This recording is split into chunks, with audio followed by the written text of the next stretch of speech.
poi sarebbe arrivato. L'impegno era che chi se ne andava prima, l'altro avrebbe pronunziato l'orazione funebre. Il motivo era semplice. Chi più di un amico sincero può dire delle cose su di te che siano attendibili e assolutamente vere? Si concludeva il discorso con l'augurio a Kentum che siet. Purtroppo è arrivato prima. Che dire di Nino? Possiamo stare ore a parlare di Nino. Ognuno di noi ha dei ricordi bellissimi di compagnia, di discussione politica, di canti dietro un bancone di un bar o per strada. Ognuno di noi potrebbe raccontare degli episodi e degli aneddoti molto belli e allegri. Ma che dire di Nino per altre cose? Nino ha iniziato il suo percorso lavorativo come educatore, insegnante nelle scuole elementari in varie parti della Sardegna, ispirandosi ai nuovi concetti educativi di Gianni Rodari, che invitava i ragazzi ad avere coraggio e determinazione nel difendere le proprie idee, i propri valori, quando ci si ritiene nel giusto, inseguendo i propri sogni.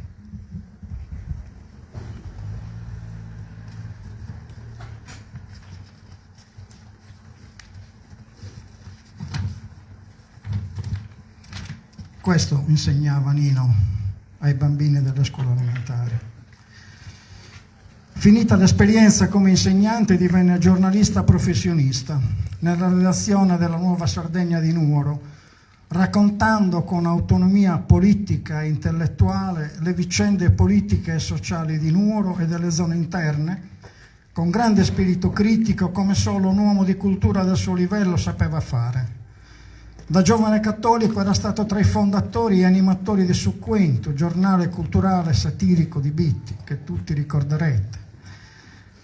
Nel panorama bittese Nino, insieme ad altri giovani di allora, fine anni 60, primi anni 70, ha rappresentato la rottura di vecchi schemi sociali ormai consolidati nella società bittese da uno schieramento conservatore, per certi versi reazionario.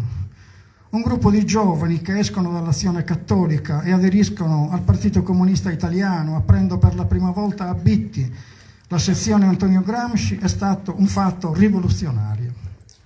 Da quell'esperienza si è arrivati poi negli anni successivi a conquistare il comune, vincendo le elezioni amministrative con una coalizione di sinistra.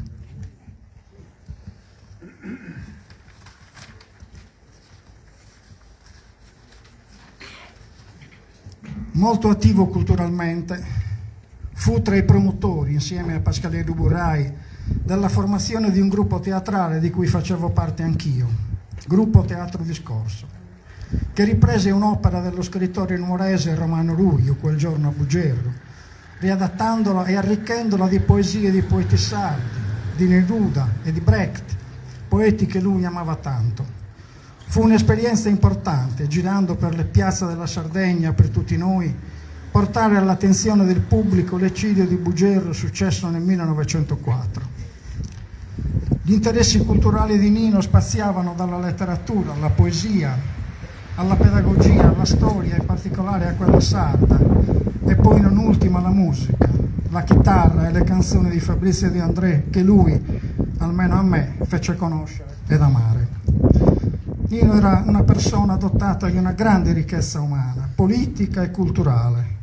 Di lui ricorderemo sempre gli ideali che l'hanno sempre guidato.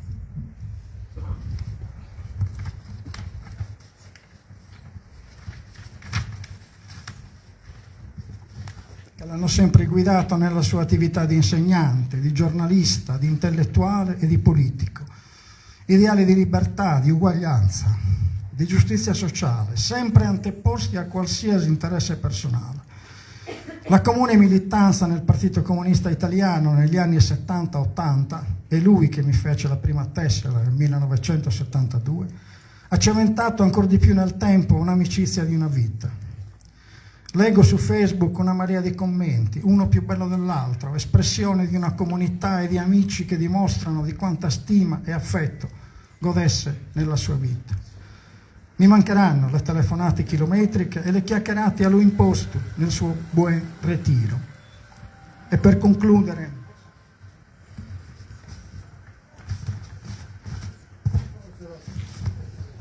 una poesia di Bertolt Brecht, poeta che lui amava molto e che gli sarebbe piaciuto sentire oggi, ma chissà, forse ci sente lo stesso. È una poesia molto attuale, che è dedicata, scritta da Bertolt Brecht durante la Seconda Guerra Mondiale, a coloro che verranno. E in questa poesia Brecht mette in guardia le generazioni future dal fatto che non bisogna ripetere gli orrori e le stragi che sono successe nella Seconda Guerra Mondiale. E la recita così. Davvero, vivo in tempi bui. La parola innocente è stolta. Una fronte distesa vuol dire insensibilità. Chi ride la notizia atroce non l'ha ancora ricevuta. Quali tempi sono questi, quando discorrere d'alberi è quasi un delitto? Perché su troppe stragi comporta silenzio, e l'uomo che ora attraversa tranquillo la via, mai più potranno raggiungerlo dunque gli amici che sono nell'angoscia? È vero, ancora mi guadagno da vivere, ma credetemi, è appena un caso. Nulla di quel che FOMO autorizza a sfamarmi. Per caso mi risparmiano, basta che il vento giri e sono perduto. Mangia e bevi, mi dicono, e sii contento di averne. Ma come posso io mangiare e bere quando quel che mangio a chi ha fame lo strappo e manca a chi ha sete il mio bicchiere d'acqua? Eppure mangio e bevo. Vorrei anche essere un saggio. Nei libri antichi è scritta la saggezza. Lasciar le contese del mondo e il tempo breve senza tema trascorrere. Spogliarsi di violenza, render bene per male, non soddisfare i desideri, anzi, dimenticarli, dicono, è saggezza. Tutto questo io non posso, davvero, vivo in tempi bui.